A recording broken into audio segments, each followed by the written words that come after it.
figure out who the two other Beatles are, that are working hard day and night to reindustrialize this country and to make sure we have the right policy framework in the states and on the federal level to remain the greatest country in the history of the world. Well, I want to echo what you just said, though, by the way. Guys like Elon and I would not be here without TLR, so this wasn't planned, but I actually saw it last night.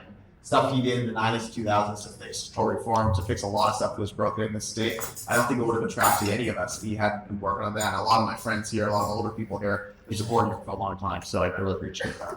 Joe, I'll give you a little bit more of a formal introduction. There's probably no human being on the planet who has started more defense unicorns than Joe Lonsdale. He started 3, and he's working on another one that I would bet will reach that status very soon. I believe he's at 6 unicorns total. So he's one off. I think Tom Brady won 7 Super Bowls. You're going to pass that. You're a young guy. You have to keep building him after you turn 40. And of course, we all know Joe as one of the the founder of Palantir, one of the great American companies that has helped keep us safe. And he's the managing partner of AVC, which we're very fortunate is located right here in Austin. And to me, what Joe has done in Texas and around the country and promotion of liberty is exemplary. And Joe, I also, just to get right into it, was going to start with defense, but I want to start with AI because I listened to you guys just had a panel on this. You guys listening to that one? It was a great panel. It's really strong. Maybe it's on. It's just 8 years. And Joe, you're one of your last episodes, if not your last episode of American Optimist. You've got a terrific podcast, and I also love when you guest star on the All In podcast. Enjoy the Besties. You're fantastic on that as well. Let Jake Calvin bring you back. I appreciate it. You should be a regular. But on AI policy, with great panel, what's the right way to approach this on a state and federal level? Let's jump right into AI. So first of all, I think there's people who have totally legitimate concerns, both about big tech. I think there's ways in which we've let big tech get away with a lot of stuff that's really bad over the last 20 years. I think big tech's obviously was caught censoring. I think they've had a really bad impact, especially on our teenage girls, and on other things in our society and our discussion as well.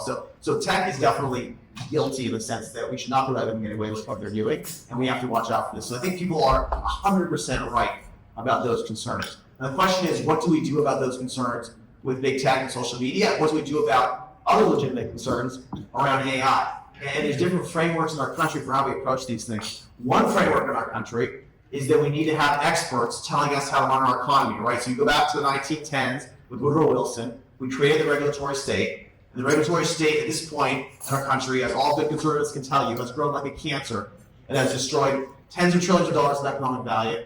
Even in Texas, even the great state here, which is a hell of a lot better than a lot of our places, and I'm proud to have moved here. Even here, we have over 270,000 prohibitions in our regulatory code. We're hurting small businesses in ways that many other states are as well. It'd be even bigger and even better if we attack this. And I know the governor said very clearly he wants to attack this. And by the way, this is what President Trump ran on as well, to shrink this. And another thing that went on with the last administration, the AI in particular, it's not just that the framework is wrong. You don't just want not having more experts harassing us. You also don't want people who are corrupt harassing us. And here's what happened in the last administration. It was a very big deal in the election. President Biden and the people around him were funding billions of dollars to NGOs. And these NGOs were very pro-regulation. They're very pro-censorship. They're actually helping with censorship. They're very pro putting in kind of anointing, as Mark Andreessen's come out and explained, anointing certain companies and certain people to be in charge to make sure misinformation and narratives, the left and the like, were blocked. This is explicitly what happened. And by the way, even Zuckerberg has come out admitting this and changing what he's doing because he admitted, yes, this was wrong. We lost people's trust. So this last administration, they set up NGOs. They invited representatives from around the country, including, and by the way, I respect Gio a lot of other issues, but including him, who's come here, was writing our AI bill. And this NGO was funded by Biden, it was funded by the Gates Foundation, it was funded by CZI, which is like the left side of Zuckerberg's empire. And they were explicitly trying to put these bills in place to create new regulatory bodies around our country who do you think is going to be the regulatory expert in these bodies? You think there are conservative AI regulatory experts anywhere in this country being trained right now? No. If you create a regulatory agency, you have an expert by default that is going to be a leftist person that will come into here and will harass our businesses. And not only is regulation the wrong framework for how society should work, not regulation and control reform, it's also explicitly a leftist attempt to screw up and conquer AI that we see are going after hardcore with Trump to turn around and break. So it is completely insane for Texas to go along with this leftist idea. Well, speaking of Parliament, President-elect Trump has appointed is actually pretty important set of positions. I believe President-elect said he's going to reverse President Biden's AI executive order. Of course, we're going to turn out. This is like one of the biggest things we thought of. Let's see what happened in America. It was a huge deal the last couple of weeks. Mark Zuckerberg, who was going along with this, admitted he was being bullied and forced to censor by these same NGOs, by these same groups. He was being forced to go along with them to prevent the narratives coming out that the left didn't want to hear in our country. They were convinced they were going to have locked down their authoritarian impulses, were going to lock down dialogue in our country to stop us from hearing the other side of things. And when Elon Musk bought Twitter, accounts like mine and many others who are leaders in the tech sector who have different opinions have been turned down by the previous people. They have made sure not to spread. And the accounts that they agree with get turned out. So this was actually happening. It's come out that it was happening. It was no longer conspiracy theory. And Mark admitted we're firing all the fact checkers. Everyone knows they're on the left. This is bad. We're firing them. We're actually getting rid of our moderators, and we're going to hire them in Texas instead because no one trusts our crazy Silicon Valley moderators. We have won this debate. This is a huge deal. We won this debate. And now Mike Texas is going back and thinking about bringing in these safetyists who, by the way, I totally agree. Let's pass laws, and we're going to change this law quickly. Let's stop child abuse material. Let's stop any kind of I don't want people making up AI just how me or anyone around me doing, having fake porn and stuff like that. That's terrible. There's lots of things you want to ban by law and have court liability for. But the idea of having these kind of activists come in and have more prohibitions on regulatory, so that is it to me.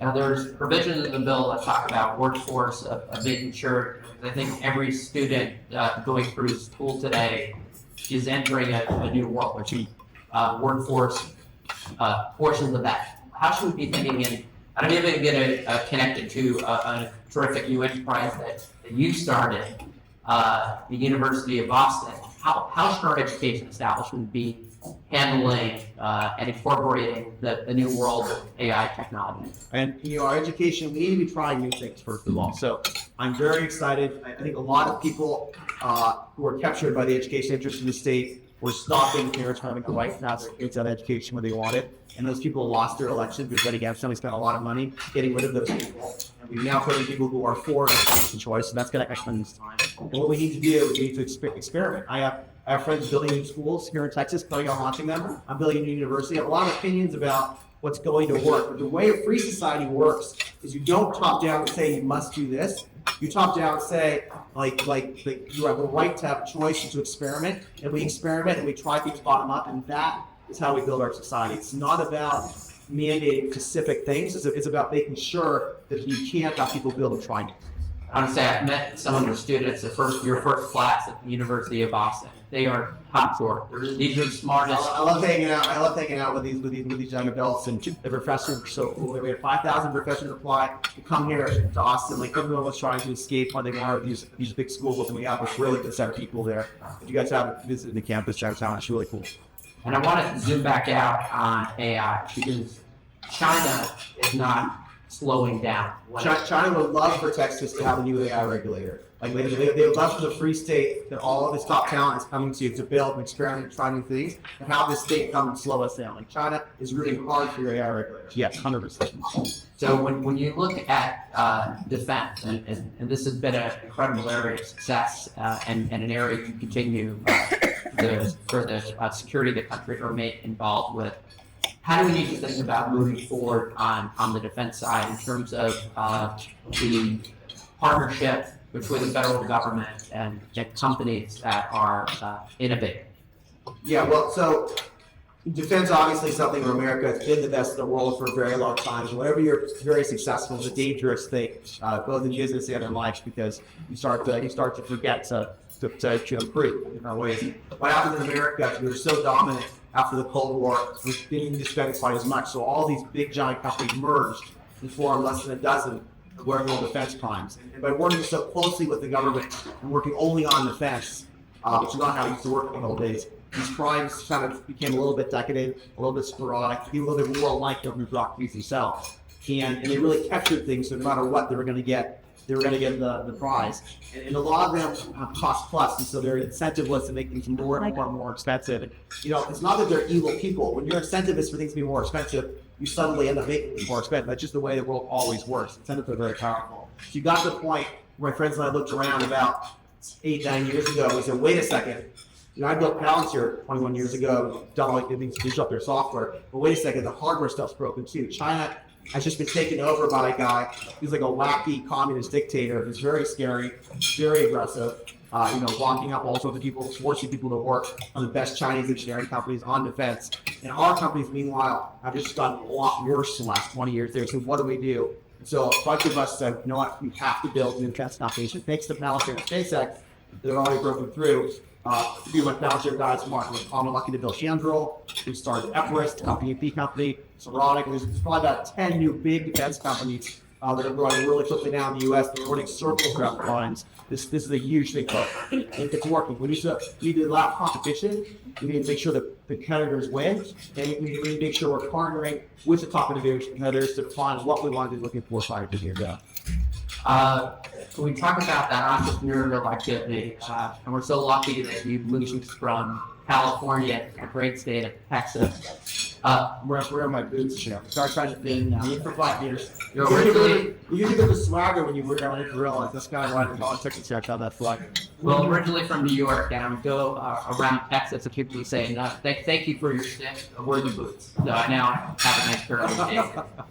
But given your experience both Silicon Valley and Texas, what does Texas, if you look at, Steve Case put out an interesting statistic after the election. They need 4% or so to achieve VC funding in the states that Vice President Harris won. What does Texas need to do to, and you're a great model, to be more successful and to eventually be number one when it comes to attracting VC capital? Well, listen, Texas has done a great job. The governor's done a great job the last decade. One of my friends, Omi, who works for Elon, was in charge of building a new factory. I think they built a big factory in California or Texas. I think they ran both in parallel. And I think they were dying to hear by the time they were still on permits in California. 18 months, biggest factory in the world, right here in Austin, less than 20 minutes away for car manufacturing. And there's a lot of people here who come up to you, and that's because we've done one right before I spoke. He's like, we're here from the Economic Development Group, the government us want to help you build, they want to help you succeed. We don't get that energy in California. In California, we count on helping you on this. So a lot of us, when you complain about something, you ask to sell something, you're an evil capitalist, like, why are you bothering us? We're not cheap. And so, there's been some great people on both the left and the right over the last 100 years. One of my mentors is Ambassador Andrew Young, who's in his 90s now. Great civil rights leader, Martin Luther King Jr.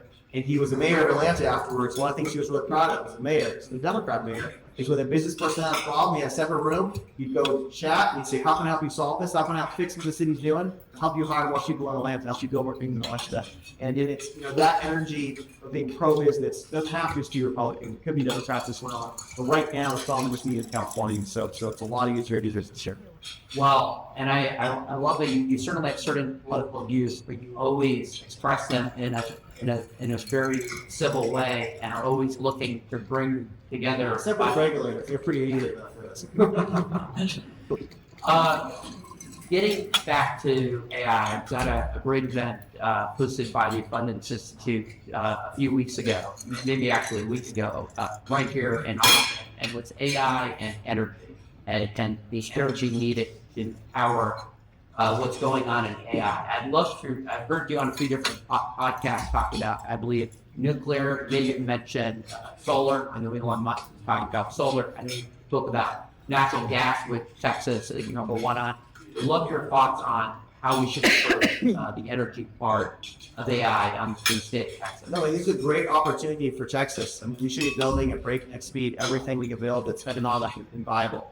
There's certain things around solar and always like, I always be careful about that. But I'm not against anything viable, right? Especially natural gas, especially nuclear, which has been held back by our country, but could be even a lot more profitable than it is, which might be a little bit. Both of those are going to be the way of the future. And Texas is one of the top energy states, so we're going to need a lot more energy for everything we're doing with AI. There's a lot of really cool stuff with AI that's going to make all of us richer. If society becomes more productive, everyone here, everything you own, everything we're doing is going to be wealthier and better. It's good for all of us. We want higher productivity. That's just the basic of economics. It's one higher productivity. I think we're going to get there. We're going to do it, and that's great for Texas. So what should we be doing? We should be expanding our energy where we can. We should build new plants. They get used to building new plants. There's probably people here curious to do that. And I think we're doing that pretty well already, but we should be more aggressive.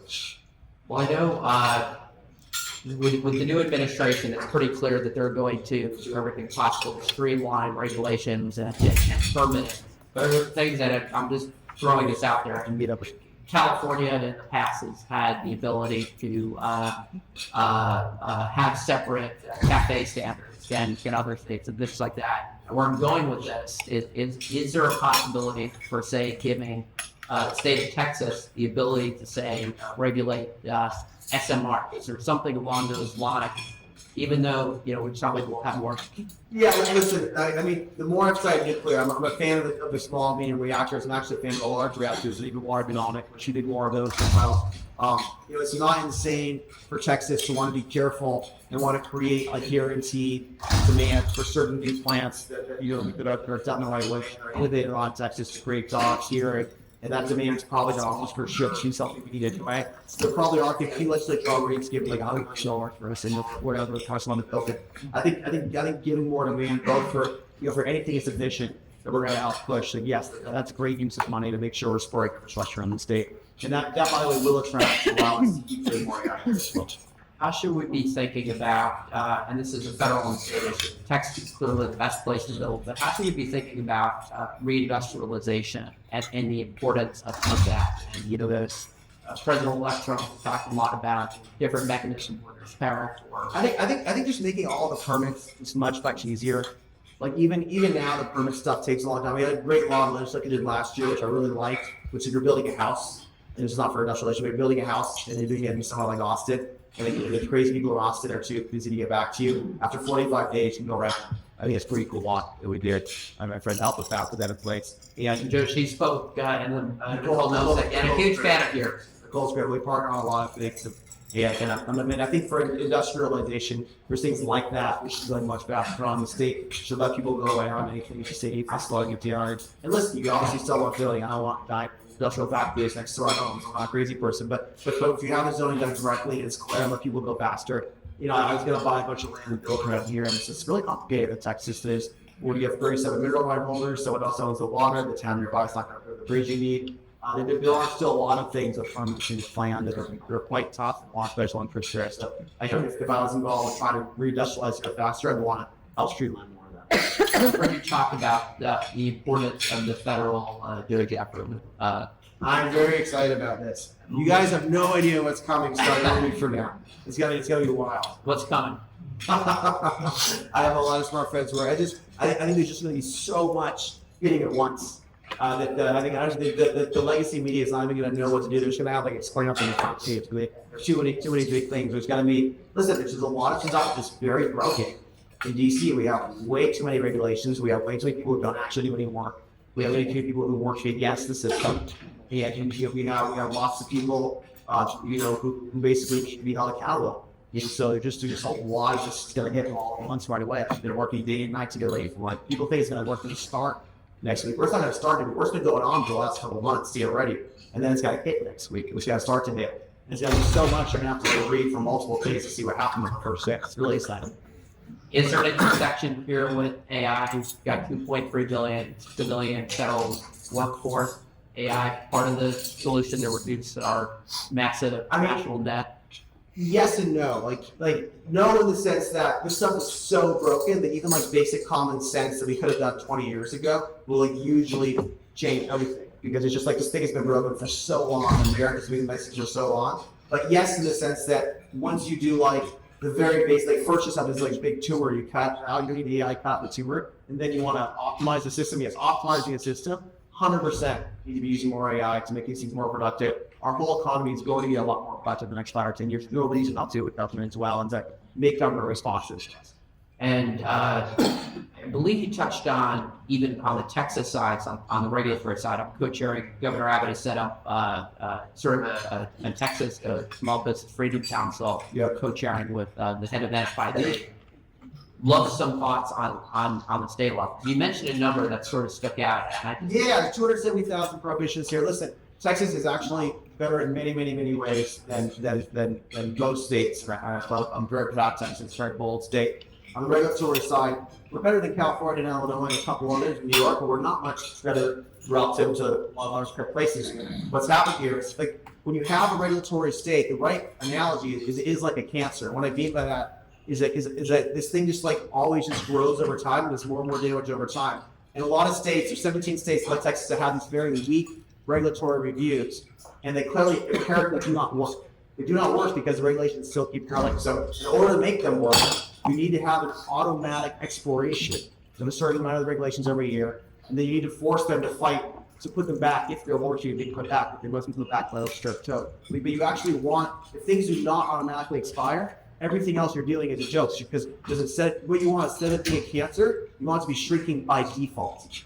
This is a key thing for Western civilization. It's a key thing we got to get done in DC as well, which is harder, because in DC, we don't control Congress. Here, we control the legislature. So because we control the legislature here, let's be bold, and let's teach the rest of the country how it works. And all right, a few other states started to do this, like Idaho, did a great job on this. Idaho is a tiny state. No one really brought up exclusions because they come from that. Texas is a state that if you did this, it would actually matter. Not only to other states, but other countries around the world to follow the lead. But how's Western civilization change these like bureaucracies that just get blown up and then make all of us poor? Let's instead teach them how to automatically expire and all as well.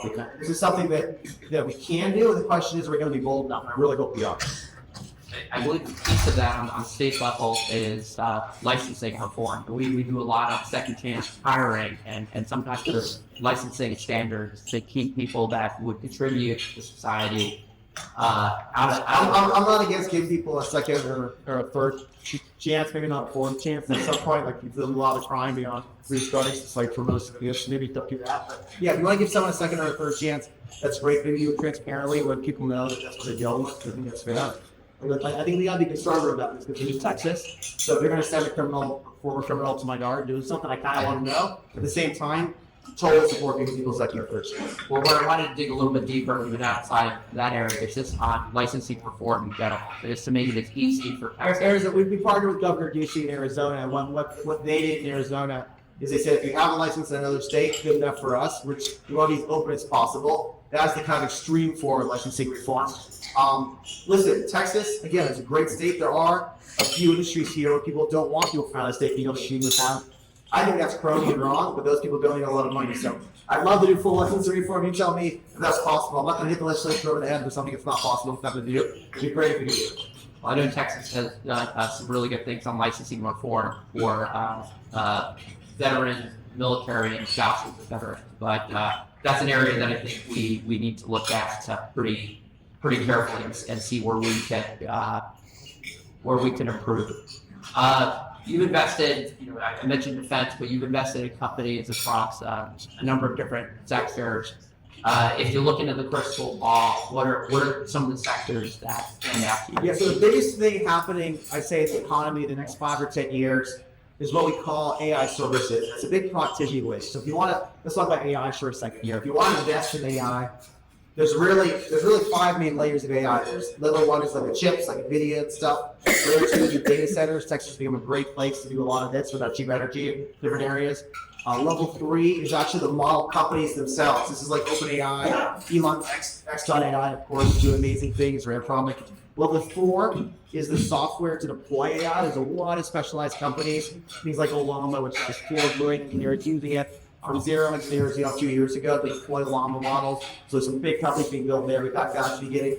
And then there's level 5. I think level 5 is kind of the most intellectually interesting to me anyway, is it's how do you actually perform services in the economy, hire people and make them more productive. So if someone asks, some of these jobs I call this really boring to me. You have to deal with healthcare billing, and you're going back and forth with CPT codes. It's like $10,000 per insurer. And it's just like this really, really annoying thing, back and forth. Our economy spends right now about $280 billion a year doing this. And the margins of the company using this are like 50% margins, very annual. But we already have a company that's been building out how to apply AI in that area and has over 50% margins. It's growing very quickly. And to give you a high level, there's going to be hundreds of those types of companies in every kind of services area of back office. In our services economy today, there's $5 trillion of wages in the U.S. 2 of the $5 trillion of wages in areas where we've already shown you can double the productivity. This is a huge productivity wave for the country. Well, that's how you increase a country as well. Would that either be connected to us at some point whittling down our insane national debt? 100%. I mean, the way you whittle down the national debt is first, hopefully, DOGE can cut a huge amount.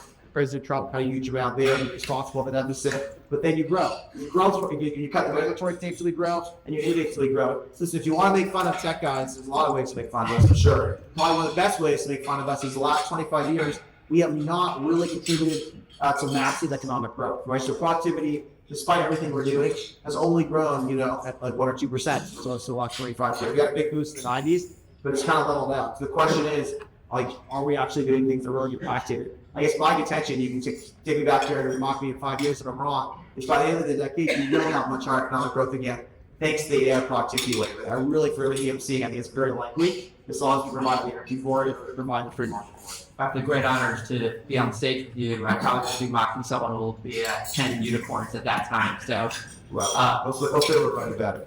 But I want to go into a couple of areas that are a little bit more controversial. A little bit of a dust up in how H-1B can be treated. This is a very controversial topic right now. We had a kind of MAGA infight on this. The MAGA tech bros got attacked by the MAGA populists, and I think there were actually really good points on both sides. If I can say something for the populists, there are a lot of places where H-1Bs are abused in the sense that you are kind of hiring low-wage workers to compete and bring the salary down in certain areas. Now, I tend to think, of course, H-1B overall, or really high immigration overall, is very positive sum. And the data shows you for every one kind of senior tech person you hire, it creates 5 jobs around you. So that's a really good thing to be creating a lot more jobs. It's a really good thing to be competing against other countries and winning, building companies here. Let's be honest, Elon Musk was H-1B, and much rather Elon Musk built all the companies here. We're just trying to do that sometimes. I mean, very good for all of us, right? So at some level, you do want some of these people. But at the other level, listen, there's a lot of people, I think in Texas, I think in the Midwest, who feel very discriminated against the last 20 years, as frankly as white people, and frankly people born here. And this is something we were taught to mock in California, like, oh, that's not serious, that all discrimination is against minorities. Actually, I think you're right. I think corporate America has very clearly discriminated against white people, especially white men, in the last 20 years. That is a policy of almost every Fortune 500 company. They pretend it's not, but it is. And so these people are feeling, rightly, pissed off. And if they're pissed off, that's going to make them a little bit even more nativist than they would be. It's going to make them really angry at any policy. It doesn't seem like it's helping them. So, I think we got to be careful with that flow of populism and taking it too far. But I think we should be respecting the fact that a lot of people were treated unfair. That was a lot of H-1B is abused. And we have to have a solution that keeps America number one without being unfair to these people. So and hopefully, I think President Trump is smart enough that he hears both sides. And that's who he is. And I think we will ultimately still very. And we appreciate, we're strong supporters of H-1B and reforming programs is always a good idea. But we look at it as that it's a great comparative advantage for the United States. We want our companies to, when there really truly are people who are the best in the world, and there are a lot of them, and you want them on your side and not somewhere else. There are other people I'll give you 2 examples. There were these Chinese researchers who were PhDs at Stanford, who were some of the very top people in the bio program, and we were trying to recruit them in to one of our companies that's working on some really cool cell therapy things to cure cancers. And rather than be able to come help us cure cancer because we didn't get the immigration right time, they went back to China. In China, they were recruiting to build bioweapons for the PLA. Literally in the world, do you want these guys building bioweapons, or do you want them helping us cure cancer, right? So there are things like that we're facing, where maybe the very best ones, let's make sure we not too hard on help us. I'm going to stick and maybe a little bit out of the tech side, so get a punch here, but at least, it's clearly it's going to be a lot of immigration. And what we're seeing is that across different entities, and we need to make sure our education systems are performing, and you put so much time and effort successfully. We need to train the people here to work with us as well. I keep doing that, 100%. but still in a number of these different areas that may not directly connect all the tech stuff, like even construction or healthcare. I keep hearing that even, particularly in a state like Texas where the economy is booming, that people need workers. And what's the right balance? We want to stop the illegal migration, but how would you approach the legal side? Just I think right now America voted and said we are really pissed off. So I think the answer today, if we're honest, is we're going to cut off the illegal stuff. We're going to fully root out the cartels, which are in all of our cities. And I mean, I have friends all over LA who were attacked by cartels. And then he was attacked by cartels, armed cartels, in the last week of the fires. There are looters everywhere. They're coming in from Mexico. This is insane that we're allowing this. And so we got to have security. We got to take these people out. And then we got to kind of cut all that off. And then we got to see what happens. And we got to see, okay, now we've cut off, now we're enforcing the law. And we have safety. Now, what's the problem? But I do think it's like inappropriate not to enforce the law. And then once we've done that and we see the problem, then let's fix it. Let's make sure we're doing enough training. And then if we can't do enough training, then we figure that out to bring them in. But I think America has said no more of this, and we have to listen to them and do what they said first. And that's our job to sign. A couple final questions. I'll give you your podcast, American Optimist. So you're an optimistic guy about this country. Can you talk a little bit about just why you continue to be? I mean, we're the best country in the history of the world, but I love just sort of your operating system a little bit more. I mean, and this is a complicated thing to talk about. I think was a MAGA movement as well, which is not that we're all MAGA or anything here, but that's the movement that just won. It's going to be the presidency in a week. And I think what that movement says is really, to me, it says two things. It says, first of all, the things are broken. You're saying make America great again. So there's things that are fundamentally broken in this country. We need to acknowledge.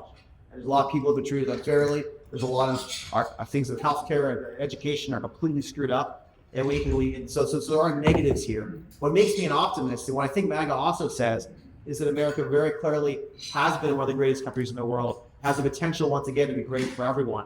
And what makes me so optimistic is the answers are pretty obvious.